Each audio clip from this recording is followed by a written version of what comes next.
தமிழகத்தில் இருமொழி கொள்கை தொடர வேண்டும் என்ற நிலைப்பாடு, அதையே தொடர வேண்டும் என்று அவரிடத்தில் வலியுறுத்தி மனு கொடுத்திருக்கிறோம். வல்லபாய் பட்டேலின் மறு உருவம் அமித்ஷான்னு சொல்லி ஆர்பி உதயகுமார் ஒரு இப்போ தப்பா நான் வந்திருக்கிறேன். உங்களோட நானும் இப்பதான் வந்தேன், நான் எதையும் பார்க்கல, பார்த்துட்டு சொல்றேன். அவர் எப்ப வேணா பேசிட்டே தான் இருக்கிறாரு. அதெல்லாம் இன்னும் சாத்தியமே கிடையாது. பிரிந்ததுதான். ஏன்னா பிரிந்தது மட்டும் இல்ல, இந்த கட்சியை எதிரிகளிட்டு அடமானம் வைக்கிறத எங்களால தாங்க முடியல. இன்னைக்கு அனைத்து இந்திய அண்ணா திராவிட முன்னேற்ற கழக தலைமை கட்சி அலுவலகத்தில் இவர் தலைமையில் ரவுடிகளை கூட்டிட்டு போய் அதை உடைச்சி அந்த தலைமை கழக புனிதமாக அனைத்து இந்திய அண்ணா திராவிட முன்னேற்ற கழக தொண்டனுடைய கோயிலாக இருக்கின்ற அந்த தலைமை கழகத்தை என்றைக்கு உடைத்தார்களோ அன்றைக்கே அவர்கள் அந்த கட்சியில் இருப்பதற்கு தகுதி இல்லை. அந்த அடிப்படையில் அவர்கள் இணைத்துக் கொள்கின்ற வாய்ப்பே கிடையாது. நிறைய பேர் இணைஞ்சிட்டு தான் இருக்கிறாங்க. பல பேர் இந்த மாவட்டத்தில் கூட பல பேர் இணைஞ்சிருக்கிறாங்க. இங்க இணைஞ்சிருக்கிறாங்க. அங்க நம்முடைய ராஜேந்திர விருதுநகர் மாவட்டத்தில் இணைஞ்சிருக்கிறாங்க. அதே மாதிரி இது திருநெல்வேலி புறநகர் மாவட்டத்தில் இணைஞ்சிருக்காங்க. தமிழகத்தில் பல்வேறு மாவட்டங்களில் இருந்து புரியுதுங்களா, பல்வேறு கட்சியிலிருந்து விலகி அதிமுக சேர்த்திட்டு இருக்கிறோம். அது அவரை தான் கேட்கணும்.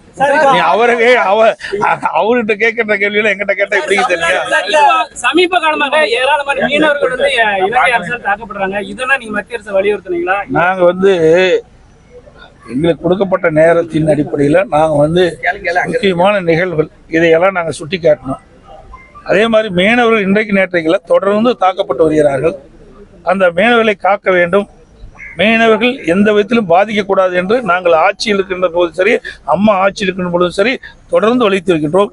ஆகவே இன்றைக்கு இலங்கை அரசு வேண்டுமென்றே திட்டமிட்டு நம்முடைய மீனவர்களை தாக்குவது, அவருடைய பொருள்களை கொள்ளையடிப்பது, படகுகளை சேதப்படுத்துவது, அவர்களை கைது செய்வதெல்லாம் கண்டனத்துக்குரியது. அதை நாங்கள் ஏற்கனவே நாங்கள் சொல்லிட்டு இருந்து, நாங்கள் முதலமைச்சர் இருக்கும் சரி, அம்மா முதலமைச்சர் இருக்கிற காலத்திலும் சரி, கைது செய்யப்பட்டவர்களெல்லாம் நம்முடைய மத்திய அரசோடு தொடர்பு கொண்டு அவர்களை விடுதலை செய்து அழைச்சி வந்திருக்கிறோம். அது மட்டும் இல்லை, அந்த இலங்கை கடற்படையால் இன்றைக்கு அவர்களை எடுத்து சென்ற அந்த படகுக்கெல்லாம் நாங்கள் நிவாரணம்லாம் கொடுத்தோம். பாதிக்கப்பட்ட மீனவர்களுக்கு நிவாரணம் நாங்கள் கொடுத்தோம்.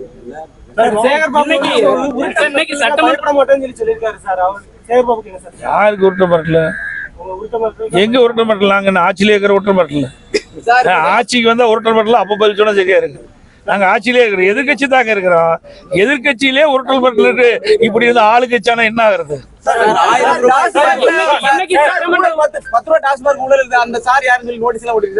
கண்டுபிடிங்க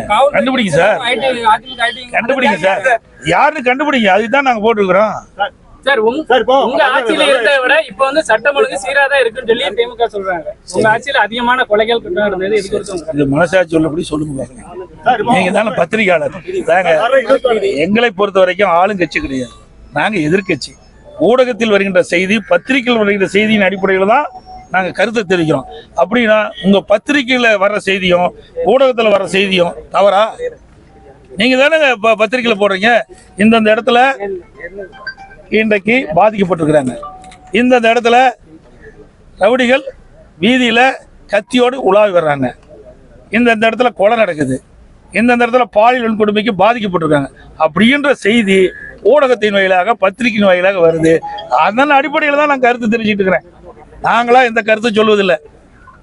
நாட்டில் நடைபெறுகின்ற சம்பவங்களை நீங்க படம் பிடிச்சு உங்களுடைய தொலைக்காட்சி வாயிலாக காட்டுறீங்க, அதை நாங்கள் பிரதிபலிக்கிறோம். அதை நீங்க கண்டுபிடிங்க சார். அதெல்லாம் யாருன்னு உங்களுக்கு தெரியும். எங்களை ஏன் கேட்கறீங்க? எங்களை கேட்டு எங்கிட்ட இருந்து பதில் வேணும்னு கேட்கறீங்க. நீங்களா கண்டுபிடிச்சு மக்கள்கிட்ட சொல்லுங்க.